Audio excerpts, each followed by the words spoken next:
अस्सलाम वालेकुम स्टूडेंट्स, अस्सलाम वालेकुम। हम आज बात करेंगे, हमने लास्ट लेक्चर में मेंडले सॉफ्टवेयर फॉर रेफरेंसिंग को जो है हमने स्टार्ट किया था कि अगर हमने रेफरेंसिंग और साइटेशंस करनी है तो हम उसके लिए मेंडले सॉफ्टवेयर को किस तरह से जो है वो यूज़ कर सकते हैं। तो हमने उसका फर्स्ट पार्ट जो है वो उसका कंप्लीट किया था। अब हम आज उसके जो रिमेनिंग पार्ट है उसके ऊपर जो है वो बात करेंगे। और इससे पहले कि हम उसके ऊपर डिस्कशन करें, आप सबसे अगेन रिक्वेस्ट है कि आप हमारी वीडियो को लाइक कीजिएगा और उसके साथ साथ जो है वो आप हमारे चैनल को सब्सक्राइब कीजिएगा और बेल आइकॉन को प्रेस कीजिएगा ताकि जो भी हमारी अपडेटेड वीडियोस हों उसके नोटिफिकेशन जो है वो आपको मिल सकें। फिर हम जो है वो मेंडले सॉफ्टवेयर के ऊपर जो है वो बात कर रहे थे और आज हम वहाँ से स्टार्ट करेंगे जहाँ पे हम लास्ट लेक्चर तक जो है वो डिस्कशन कर चुके हुए हैं। तो लास्ट सेशन तक हमने ये डिस्कस किया था कि मेंडले को डाउनलोड कैसे किया जाएगा, आप इस पे जो है वो अपनी रजिस्ट्रेशन जो है वो कैसे कर सकते हैं, आप जो है वो इसके ऊपर डॉक्यूमेंट्स को किस तरह से जो है वो इस पे लेके आ सकते हैं, और उसके बाद ये है कि इस पे मैनुअली डॉक्यूमेंट को कैसे ऐड किया जा सकता है। डॉक्यूमेंट्स को जो है वो आप फोल्डर्स में से कैसे कर सकते हैं, आप मेंडले पे फोल्डर या सब फोल्डर कैसे जो है वो क्रिएट कर सकते हैं, और उसके बाद डॉक्यूमेंट्स आपके पास आ जाएंगे, उनको कैसे आप ओपन कर सकते हैं, बाकी चीज़ें उसके ऊपर किस तरह से जो है वो परफॉर्म की जा सकती हैं। तो इन चीज़ों के ऊपर हमने बात की थी। तो जस्ट हम वहीं से जो है उसको स्टार्ट करेंगे। तो सबसे पहले जस्ट फॉर रिवीजन कि हम जो है वो जैसे भी हमारे पास यहाँ पे कोई भी डॉक्यूमेंट जो है वो शो नहीं हो रहा और हमने डॉक्यूमेंट यहाँ पे ऐड करना है, तो हमने वही राइट क्लिक किया। आप यहाँ से भी ऐड फाइल्स कर सकते हैं या आप इस से भी ऐड फाइल्स कर सकते हैं या आप फाइल्स में भी जाके जो है वहाँ से ऐड फाइल्स कर सकते हैं। तो सपोज हम ऐड फाइल्स पे गए और हम उस फोल्डर पे जाएंगे जहाँ पे हमारे पास जो फाइल हम ओपन करना चाहते हैं वो अवेलेबल है। फॉर एग्जांपल मैंने इसको ये cost of governance and cost of equity journal of political studies, इस डॉक्यूमेंट के ऊपर मैंने क्लिक किया तो ये डॉक्यूमेंट यहाँ पे मेरे पास आ गई है। अब इस पे जो है ये जब आप इसके ऊपर क्लिक करते हैं तो आपके पास इसकी डिटेल्स आ रही होती हैं। अब ये कुछ आर्टिकल्स की डिटेल्स आपके पास ठीक आती हैं जिसको आपको एडिट करने की ज़रूरत नहीं होती। कुछ में जो है वो आपके पास डिटेल्स ठीक नहीं आ रही होती, जहाँ पे जो है वो आपको डॉक्यूमेंट्स को ठीक करने की ज़रूरत पड़ सकती है। तो आप एक दफ़ा अगर उसको जो है वो ठीक कर लेंगे तो उसके बाद जो है वो उसमें कोई भी इशू नहीं होगा, वो मेनली उसको ऑटोमेटिकली सेव कर लेगा। फॉर एग्जांपल जैसे ये मेरा एक आर्टिकल है। अब इसमें अगर आप देखें तो इसका जो टाइटल आ रहा है उसमें टाइटल तो है, उसके साथ साथ ऑथर्स के नेम भी वहीं पे आ रहे हैं। तो इसका मतलब है कि यहाँ पे ये थोड़ा सा इशू है। तो अब हम इसको क्या कर सकते हैं, हम जो है क्योंकि इसका टाइटल सिर्फ यहाँ तक है, corporate governance and cost of equity evidence from Asian countries, बाकी जो है वो ऑथर्स के नेम्स हैं। तो ऑथर्स के नेम्स को आप यहाँ से कट करें और उसके बाद आप इसको जो है वो ऑथर्स के नेम वाले में इसमें यहाँ पे डाल दें, ऑथर्स के नेम्स को यहाँ पे पेस्ट कर दें तो ये ऑथर्स के नेम आ गए इसमें। अच्छा, उसके बाद ये जो है वो हमारे पास जर्नल का टाइटल आ रहा था, तो जर्नल का टाइटल जो है वो इसमें ठीक नहीं आ रहा, तो हम इसको जो है वो यहाँ से डिलीट कर देते हैं। तो अब ये हमारे पास ऑथर्स के नेम आ गए। तो ये जर्नल का टाइटल आ गया, ये डॉक्टर ज़ीशान अनवर, डॉक्टर मोहम्मद जामे कौसर, अली असगर, ये हमारे पास ऑथर्स के जो है वो नेम आ गए। उसके बाद अब हमने जर्नल का नेम देना है, तो ये जर्नल ऑफ पॉलिटिकल स्टडीज है, तो आप इसका नेम जो है बता देंगे यहाँ पे, जर्नल ऑफ पॉलिटिकल स्टडीज। तो ये हमारे पास इसका जो है वो जर्नल का नेम आ गया। अब ईयर ये 2019 में पब्लिश हुआ था, वॉल्यूम 26 है, पेज 193 टू 216 है, इशू नंबर इसके अंदर मिसिंग है। तो हम इस डॉक्यूमेंट को ओपन करके इसी के अंदर जो है वो चेक कर सकते हैं कि इसका इशू नंबर क्या है। इसका इशू जो है वो 1 है, तो हम जो है वो यहाँ पे इसके इशू को यहाँ पे 1 डाल देते हैं। तो ये हमने डिटेल्स डाल दी, तो अब ये डिटेल्स आपके पास मेंडले में सेव हो गई हैं। मेंडले को ये पता चल गया है कि आपने जो है वो इसमें कुछ डिटेल्स को एडिट किया है। अभी इसमें देखें कि अभी एब्स्ट्रैक्ट इसके अंदर नहीं आ रहा, तो आप एब्स्ट्रैक्ट भी उस पेपर में से जो है वो कॉपी पेस्ट करके डाल सकते हैं, ताकि आपको बार बार, सपोज आप भी चाहते हैं कि बार बार आपको इस पेपर को ओपन ना करना पड़े, बल्कि यहाँ से जो है वो जब आप इसके ऊपर क्लिक करें तो सारी डिटेल्स आपके पास आनी शुरू हो जाए। तो आप यहाँ से एब्स्ट्रैक्ट को कॉपी करें और यहाँ पे जो है वो आप इसको पेस्ट कर दें, तो ये आपके पास एब्स्ट्रैक्ट भी इसके अंदर जो है वो आना स्टार्ट हो जाएगा। तो ये देखिए, अब हमारे पास जो है वो इस आर्टिकल की डिटेल जो है वो कंप्लीट हो गई है। आगे ऑथर के कीवर्ड्स भी आ गए इसमें हमारे पास। आप चाहें तो इसमें आप यूआरएल भी डाल सकते हैं, लाइक ये कहाँ से डाउनलोड करना है आपने। तो इस तरह से हम इसके अंदर जो भी अपने आर्टिकल्स डालते हैं उनकी डिटेल्स अगर ठीक आपको लगती हैं तो आप उसको करेक्ट मार्क कर देंगे, और अगर आप उसको चेंज करना चाहते हैं तो आप उसको जो है वो चेंज कर सकते हैं। अब इसके साथ साथ जो है वो आप इसके अंदर अगर कोई नोट्स डालना चाहें तो आप उसके अंदर जो है वो अपने नोट्स भी इंसर्ट कर सकते हैं इस आर्टिकल से रेलेवेंट। अब सबसे पहले आपने ये डॉक्यूमेंट जो है वो ओपन, डॉक्यूमेंट आपके पास है और इस डॉक्यूमेंट को आप यहाँ पे ओपन कर चुके होंगे। तो डॉक्यूमेंट ओपन करने के अब कुछ प्रॉपर्टी, जैसे हम इसको पीडीएफ में ओपन करते हैं, हमारे पास डिफरेंट ऑप्शंस होती हैं। स्टडी रीड आउट करते हुए इसको जो है हम इसकी मार्क कर सकते हैं, हम टेक्स्ट को मार्क कर सकते हैं, हम नोट्स को इंसर्ट कर सकते हैं, हम सर्च की ऑप्शन है, तो वो सारी ऑप्शंस यहाँ पे भी आपको जो है वो अवेलेबल होती हैं।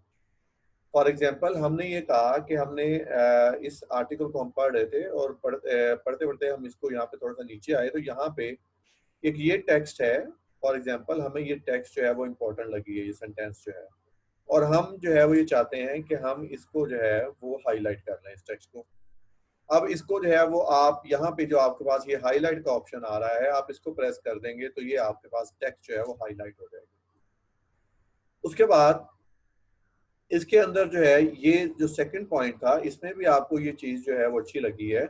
आप इसको भी हाईलाइट करना चाहते हैं, लेकिन आप इसका कलर जो है वो हाईलाइट का चेंज करना चाहते हैं। आप ये चाहते हैं, आपको पता होगा ये कलर डिफरेंट, आप इस किसी भी रीजन की वजह से, किसी भी रीजन से आप इसको कलर डिफरेंट रखना चाहते हैं, तो यहाँ से आप हाईलाइट के लिए इसके कलर को चेंज कर सकते हैं। फॉर एग्जाम्पल आप पर्पल कलर कर देते हैं और उसके बाद आप इसको हाईलाइट कर दें, तो ये आपके पास देखें ये हाईलाइट डिफरेंट कलर के साथ आपके पास हो जाएगा।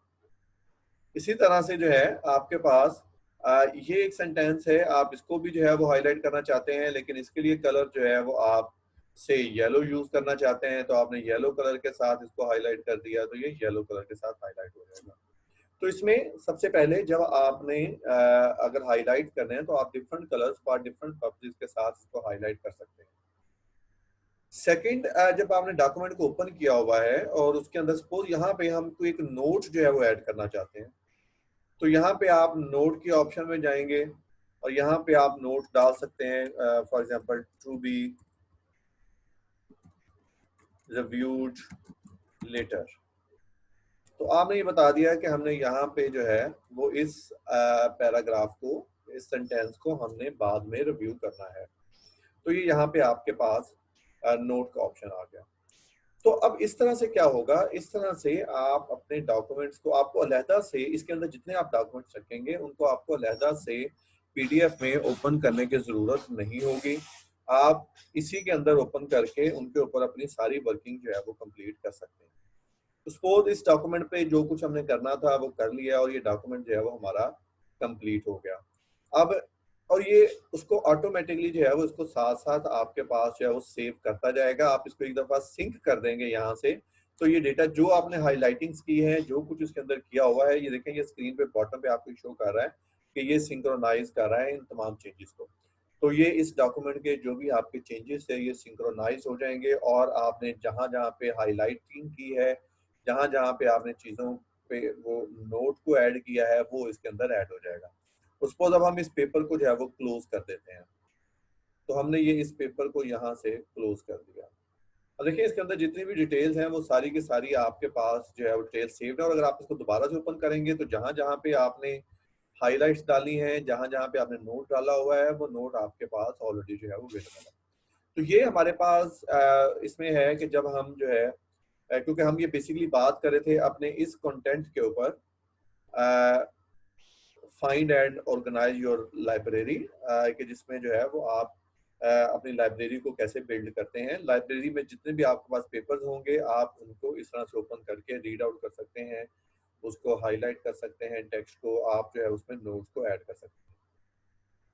अब उसके साथ फॉर एग्जांपल हमारे पास यहाँ पे ये एक ही पेपर है और इस पेपर के अलावा हमारे पास और कोई भी डॉक्यूमेंट जो है वो अवेलेबल नहीं है, हमें इस टॉपिक से रेलेवेंट और कोई भी डॉक्यूमेंट नहीं मिल पा रहा है। अब डॉक्यूमेंट सर्च करने के लिए जो है, पेपर सर्च करने के लिए आपके पास दो ऑप्शन हो सकती हैं। सबसे पहले ये टॉप पे देखिए आपके पास लिटरेचर सर्च की ऑप्शन आ रही है। अगर आप इस लिटरेचर सर्च की ऑप्शन पे क्लिक करें तो यहाँ पे आपके पास सर्च की ऑप्शन आएगी और यहाँ पे आप जो है वो जिस भी टाइटल से सर्च करना चाहते हैं वो टाइटल आप यहाँ पे डाल देंगे। फॉर एग्जांपल हम जो है वो कॉर्पोरेट गवर्नेंस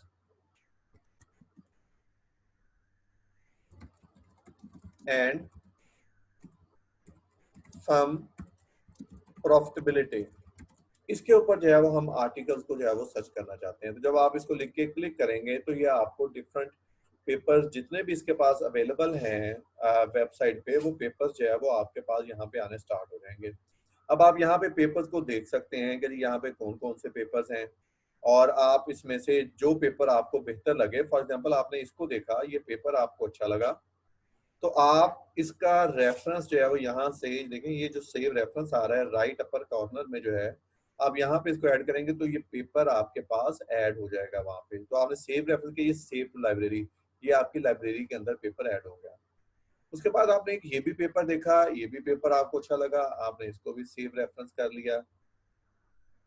तो ये दो पेपर्स आपने यहाँ से रेफरेंसेस के तौर पे सेव कर लिए।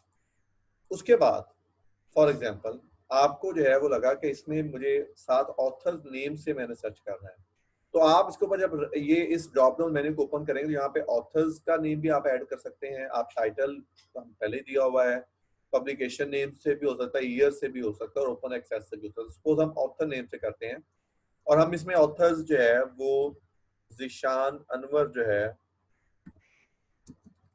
हम ऐड कर देते हैं। तो जब आप इसको करेंगे तो वो आपको ज़ीशान अनवर के पेपर जो है वो दिखाने शुरू कर देगा। तो आप इसमें जो है वो इस पेपर को आपने देखा और ये पेपर आपको बेहतर लगा और आप इसको भी जो है वो सेव रेफरेंस के तौर पे आपने कर दिया। उसके बाद आपने कहा जी ज़ीशान अनवर के पेपर में ईयर के साथ हमने करना है और ईयर यहाँ पे जो है वो आप 2019 जो है वो ऐड कर देते हैं। 2019 में ये पेपर है और ये ऑलरेडी आपके पास एडिड है, ये पहले से ही आपके पास आ रहा है। तो सपोज अब आप ये चाहते हैं कि आप ऑथर नेम से नहीं करना चाहते, आप सिर्फ ईयर 2019 से जो है वो आप अपनी सर्च जो है वो करना चाहते हैं, तो आप ऑथर नेम को डिलीट कर दें और ईयर से करें। सॉरी, इसको जो है क्योंकि वो ऑथर नेम यहाँ पे ये ऑथर लिखा हुआ आ रहा है तो हम ये ऑथर को डिलीट कर देते हैं। सॉरी, इसको हमने ये कॉर्पोरेट गवर्नेंस किया और ये ईयर से हमने इसको कर दिया। ये इसको हम यहाँ से डिलीट करते हैं ईयर को। तो ये हमारे पास जो है वो ऑथर के नेम से पेपर, ये हमारे पास इस corporate governance and firm profitability आ रहा है। यहाँ पे जो है वो आप ईयर को ऐड कर दें और ईयर आपने ऐड कर दिया है 2019। तो ये आपको अब जितने भी पेपर देगा ये आपको 2019 के पेपर जो है वो शो करेगा। अब इसके अंदर आप पेपर्स को डिफरेंट को देख सकते हैं। फॉर एग्जांपल ये पेपर आपको अच्छा लगा और आपने इसको सेव टू लाइब्रेरी कर लिया। तो ये अब आपने इस तरह से अपने पेपर्स को सेव कर लिया। अब जब आप अपने फोल्डर में जाएंगे, जो हमारे पास फोल्डर है ऑल डॉक्यूमेंट के फोल्डर में, तो अब आप यहाँ पे देखिए, यहाँ पे हमारे पास स्टार्टिंग में सिर्फ ये एक पेपर था जिसको हमने एडिट किया हुआ था और उसके बाद ये तमाम पेपर्स वो हैं जो कि हमने लाइब्रेरी से जो है वो फाइंड आउट किए हैं, हमने लिटरेचर सर्च की ऑप्शन से फाइंड आउट किया है। तो इस तरह से आप अपनी लाइब्रेरी को बिल्ड कर सकते हैं, आप अपनी मेंटली लाइब्रेरी को बिल्ड कर सकते हैं। आपको अलहदा से गूगल पे जाके फाइंड आउट करने की जरूरत नहीं है, आप यहीं से सर्च में करें और वो आपको आर्टिकल्स ही दिखाएगा। गूगल की सर्च की ऑप्शन में ये ऑप्शन आपको बहुत बेहतर है कि यहाँ पे आपको जस्ट जो आपके रिसर्च आर्टिकल्स होंगे वो रिसर्च आर्टिकल्स आपके पास आएंगे। और उसके बाद फॉर एग्जांपल मैं अगर जो है वो इन चारों पेपर्स को जो हमने लिटरेचर सर्च की ऑप्शन से फाइंड आउट किए हैं, अगर मैं इसको डिलीट कर दूं तो ये मैंने इनको डिलीट कर दिया और अब ये ओरिजिनल हम अपने पहले ही आर्टिकल पे वापस आ गए। सपोज आपने लिटरेचर सर्च किया लेकिन आपको कोई रेलेवेंट डॉक्यूमेंट नहीं मिल पा रहा, तो अब सेकंड ऑप्शन क्या है? आप ये चाहते हैं कि मुझे कुछ 10, 15, 20, 30 पेपर्स मिलें इस टॉपिक से रेलेवेंट जो है, लेकिन आपको लिटरेचर सर्च के ऑप्शन से पेपर नहीं मिल रहा है। तो अब सेकंड ऑप्शन आपके पास अवेलेबल जो है वो ये है कि आप इस पेपर के ऊपर राइट क्लिक करें। राइट क्लिक करने के बाद आपके पास ये जो सेकंड ऑप्शन आ रही है रिलेटेड डॉक्यूमेंट्स की, अगर आप इस रिलेटेड डॉक्यूमेंट के ऑप्शन को क्लिक कर देंगे तो ये आप मेंडले आपके लिए सर्च करेगा और इस पेपर से रेलेवेंट जितने पेपर्स होंगे वो आपको शो कर देगा। फॉर एग्जांपल आपने इसके ऊपर जब क्लिक किया तो ये देखें अब ये आपके लिए सर्च करेगा और ये अब उसने आपके पास 7 पेपर्स ऐसे हैं जो मेंडले के मुताबिक आपके उस ओरिजिनल पेपर से जो है वो रिलेट करते हैं। तो आपने इस पेपर को देखा, ये आपको अच्छा लगा, आपने इसको सेव टू रेफरेंस कर लिया। आपको ये पेपर भी अच्छा लगा, आपने इसको भी सेव टू रेफरेंस कर लिया। ये भी पेपर आपको अच्छा लगा, आपने इसको भी सेव टू रेफरेंस कर लिया। तो फॉर एग्जांपल बाकी पेपर्स आपको वो रेलेवेंट नहीं लगे, आपने उनको सेव नहीं किया। तो जब आप अपने ऑल डॉक्यूमेंट्स में जाएंगे तो ये देखें ये आपके पास अगेन वहां से 3 पेपर्स आ गए हैं। अच्छा, अब उसके बाद आपने इस पेपर से रेलेवेंट पेपर्स को सर्च कर लिया था, अभी भी आपको लगा कि ये तो सिर्फ 4 पेपर्स हुए हैं। अब आप क्या कर सकते हैं, आप इस पेपर के ऊपर जाएं और इससे रिलेटेड डॉक्यूमेंट्स को जो है वो सर्च करना शुरू कर दें। अभी उसने 9 पेपर्स आपको दे दिए हैं, तो आपको ये पेपर ठीक लगा है, आप इसको जो है वो सेव टू रेफरेंस कर लेते हैं। आपको ये पेपर ठीक लगा है, आप इसको सेव टू रेफरेंस कर लेते हैं। आपको ये पेपर ठीक लगा है, आप इसको सेव टू रेफरेंस कर लेते हैं। और जब आप अगेन ऑल डॉक्यूमेंट्स पे जाएंगे तो देखेंगे अब आपकी लाइब्रेरी बिल्ड हो रही है। उसके बाद सपोज आप इस पेपर पे चले जाते हैं, इसके रिलेटेड डॉक्यूमेंट्स को सर्च करते हैं तो वो इससे रेलेवेंट उसने 8 पेपर दे दिए। तो इस तरह से आपको जितनी भी पेपर्स की रिक्वायरमेंट है, वो 10 पेपर्स, 50, 100, 200, 500, आपको जितने पेपर्स रिक्वायर्ड होंगे वो पेपर्स आपके पास आने शुरू हो जाएंगे। आप सिंपल जो है वो यहाँ से उन पेपर्स को देखिए, उसको सेव टू रेफरेंस कर लीजिए और वो आपके पास रेफरेंसेस के तौर पे पेपर जो है वो सेव हो जाए। इसमें आपके पास एब्स्ट्रैक्ट वगैरह जो है वो आ रहा होगा। अब इसमें सिर्फ एक चीज होती है कि सम टाइम जैसे यहाँ पर document is read only because it belongs to a read only group, क्योंकि ये इस तरह का जर्नल है। जो पेड जर्नल होगा तो वो सिर्फ एब्स्ट्रैक्ट और बाकी डिटेल्स आ रही हैं। जो पेपर्स फ्री ऑफ कॉस्ट होंगे वो आपको डाउनलोड फुल पेपर्स भी मिल जाएंगे आपको। लेकिन जो पेपर जो है वो पेड पेपर होंगे वो आपको इस इतनी डिटेल्स मिल जाएंगी जो आपके लिए इनफ डिटेल्स हो सकती हैं। या अगर आपको एब्स्ट्रैक्ट से लगता है कि ये पेपर जो है वो अच्छा है और हमें इसको फाइंड आउट करना है तो आप इसको अलहदा से भी फुल पेपर के तौर पर फाइंड आउट कर सकते हैं। तो ये हमारे पास ऑप्शन था कि जिसमें हम जो है वो अपनी डिफरेंट लाइब्रेरीज को जो है वो हम इसमें अपग्रेड कर सकते हैं, हम डिफरेंट पेपर्स को फाइंड आउट कर सकते हैं।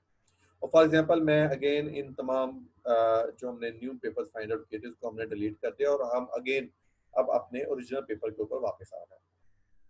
उसके बाद आप ये चाहते हैं कि आप एक अपनी सिस्टम पे कोई एक ऐसा फोल्डर बना लें जिसके अंदर आप डॉक्यूमेंट्स को रखते जाएं और वो डॉक्यूमेंट ऑटोमेटिकली मेंडले के साथ वो फोल्डर इंटीग्रेट होता रहे, वो सिंक्रोनाइज होता रहे। उसके लिए अब हम उसको कैसे कर सकते हैं।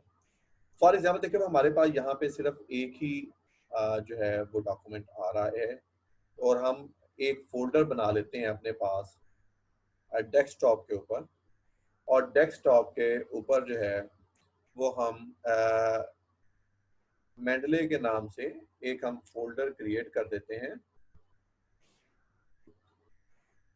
तो ये हमने नया फोल्डर जो है वो मेंडले के नेम से जो है वो हमने सपोज मेंडले के नेम से हमने नया फोल्डर जो है वो क्रिएट कर दिया डेस्कटॉप के ऊपर। तो अब जब हमने मेंटले के नाम से नया फोल्डर जो है वो क्रिएट किया है और उसके अंदर जो है वो हम अपने कुछ डॉक्यूमेंट्स को जो है वो उसके अंदर रख सकते हैं, जो डॉक्यूमेंट्स हमें रिक्वायर्ड हैं। तो सपोज हम उसके अंदर को 5 फर्दर पेपर्स जो है ना वो हम उसके अंदर ऐड कर लेते हैं। तो उसके अंदर हम अगर 5 पेपर्स को जहां से भी वो हमारे पास पड़े हुए हैं वो कॉपी करके और हम जो है वो ये उस फोल्डर पे जाते हैं आपके साथ और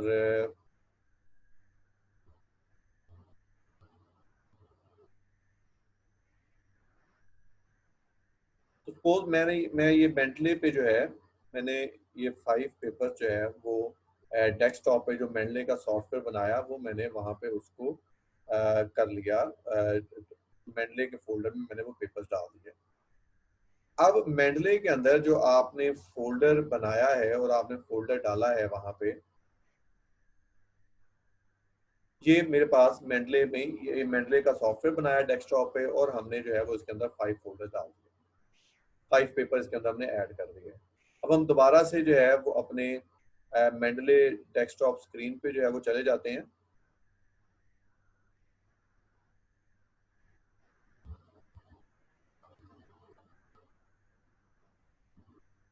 तो ये हम मेंडले डेस्कटॉप पे वापस आ गए।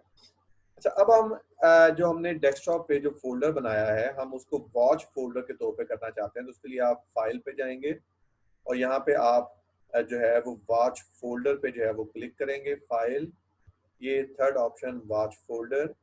वॉच फोल्डर में ये पहले से हमने इसको किया हुआ था, हम इसको जैसे पहले बंद करते हैं। अच्छा, अब उसके बाद अब आप डेस्कटॉप पे जाएंगे, डेस्कटॉप पे ये मेंडले का फोल्डर है, आप इसके ऊपर क्लिक करेंगे, देखें ये हाईलाइट हो जाएगा, आप इसको अप्लाई कर देंगे और उसके बाद आप इसको ओके कर देंगे, उसके बाद सिंक्रोनाइज कर देंगे। तो ये जितने भी डॉक्यूमेंट वहाँ पे 5 हैं, ये थोड़ी देर में आपके पास ये तमाम डॉक्यूमेंट जो है वो यहाँ पे आने स्टार्ट हो जाएंगे। तो इस तरह से आपका ये फोल्डर जो है वो सिंक्रोनाइज हो जाएगा और आपके पास जितने भी डॉक्यूमेंट आपने उस फोल्डर के अंदर डाले होंगे वो वहाँ पे आपके पास जो है पेपर्स आने स्टार्ट हो जाएंगे। तो ये अभी हम इसको यहाँ से डिलीट कर देते हैं। तो इस तरह से आप अपने किसी भी फोल्डर को वॉच फोल्डर के तौर पे जो है वो इसको कर सकते हैं और वो आपके पास मेंटली जो है वो उसको ऑटोमेटिकली उस फोल्डर को जो है वो उठाना शुरू कर देगा। क्योंकि हमने डिलीट कर दिए तो वो हमारे पास वो हमारा ओरिजिनल पेपर ही यहाँ पे जो है वो वापस रह गया है। तो इस तरह से देखें कि हम जो है वो अपने डॉक्यूमेंट्स को यहाँ पे लेके आ सकते हैं, हम फोल्डर्स को डिफरेंट को लेके आ सकते हैं और इस तरह से हम इन चीज़ों को परफॉर्म कर सकते हैं। अच्छा, इसके बाद हमने मेंडले में ये तो देख लिया कि हम पेपर्स को कैसे सर्च कर सकते हैं। उसके साथ साथ हम जो है वो अगर ऑनलाइन जो डॉक्यूमेंट्स हैं, हम कोई वेबसाइट को देख रहे हैं और उसको भी एज ए रेफरेंस के तौर पे लेना चाहते हैं, तो हम उनको भी जो है वो ले सकते हैं। अब उसके लिए आपको क्या करना पड़ेगा, उसके लिए आप अपने ब्राउजर को ओपन करें और ब्राउजर को ओपन करने के बाद जो है वो आप गूगल स्कॉलर के अंदर चले जाएं और उसके अंदर किसी भी डॉक्यूमेंट को जो है वो आप सर्च कर लें। फॉर एग्जाम्पल मैंने जो है ये गूगल जो है वो इसको मैं ओपन कर रहा हूँ और इसके अंदर हम जो है वो गूगल स्कॉलर में जाके हम जो है वो कॉर्पोरेट गवर्नेंस और फर्म प्रॉफिटेबिलिटी को जो है वो सर्च कर लेते हैं और उसके अंदर जो ऑप्शन आएंगे उसमें से किसी को जो है वो फर्दर रेफरेंस के तौर पे सेव करने की कोशिश करेंगे। तो हम ये गूगल पे आए और गूगल पे आके हमने किया यहाँ पे गूगल स्कॉलर पे चले जाते हैं। हम गूगल स्कॉलर पे चले गए, गूगल स्कॉलर पे जाके जो है वो आप corporate governance and firm profitability को जो है वो क्लिक कर लें।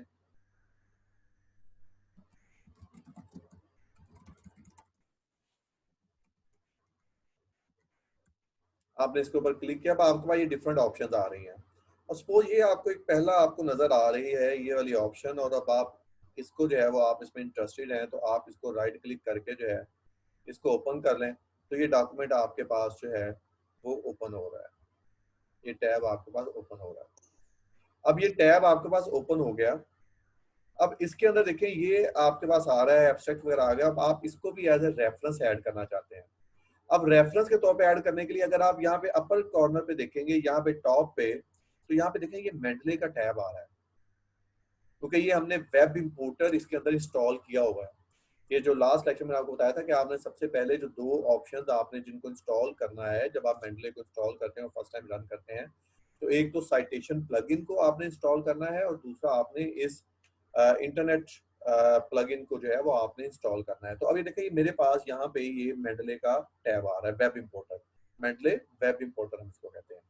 जब अब मैं इसके ऊपर क्लिक करूंगा मेंडले वेब इंपोर्टर के ऊपर जो है, तो ये इसकी डिटेल्स को लेना शुरू कर देगा कि ये जो आर्टिकल है ये क्या है, इसका रेफरेंस क्या है, और ये अभी हमें जो है वो इसका रेफरेंस जो है वो शो कर देगा। जब आप इसको फर्स्ट टाइम करेंगे तो फर्स्ट टाइम करते हुए ये आपसे आपका लॉगिन वगैरह मांगेगा ऑनलाइन के लिए, तो आप अपना वो लॉगिन और पासवर्ड फर्स्ट टाइम देंगे और ये इसका मतलब है कि आप अपने मेंडले वेब के ऊपर भी जो है आप लॉगिन हो जाएंगे। तो मेरे पास चूंकि मैंने इसको ऑलरेडी इसको चेक किया हुआ है तो ये मेरे पास यहाँ पे आ रहा है।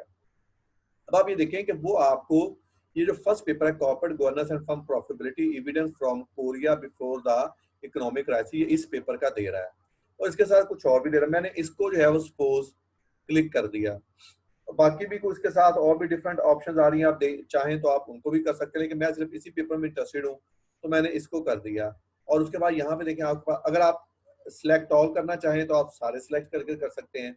अगर एक पेपर पे करना चाहें तो आप इस एक पेपर के ऊपर क्लिक कर सकते हैं, और इसको क्लिक करने के बाद आप इसको यहाँ से अपनी लाइब्रेरी में ऐड कर सकते हैं। तो मैंने इसको ये ऐड के टैब को प्रेस किया तो देखें ये अभी होगा कि ये आपका ये रेफरेंसेस में आ चुका हुआ है, ये ऐड हो चुका हुआ है। इसी तरह से जो है, अब अगर मैं इसको हम मेंडले पे वापस चले जाएं, अब मेंडले पे आप देखें, मेंडले पे यहाँ पे आप इसको सिंक्रोनाइज करें अपने तमाम डॉक्यूमेंट्स को, तो जो आपने वहां पे थ्रू ऑनलाइन सेव किया है वो अभी यहाँ पे जो है वो आपका पेपर जो है वो यहाँ पे भी शो होना शुरू हो जाएगा। वो रेफरेंस यहाँ पे भी आपके पास आ रही है, थोड़ा सा सिंक्रोनाइज कर रहा है, ये इंटरनेट का थोड़ा सा है। तो ये जैसे इसकी कनेक्टिविटी कंप्लीट होगी, इसकी सिंक्रोनाइजेशन कंप्लीट होगी, वो रेफरेंस यहाँ पे आपके पास आ जाएगा। तो यहाँ पे ये देखें, अब हमारे पास जो है ये थोड़ा सा इसमें कनेक्शन सेटिंग का इशू आ गया है, क्योंकि ये हमारे पास जूम का सॉफ्टवेयर चल रहा है तो इसका थोड़ा सा कनेक्टिविटी का इशू आ रहा है।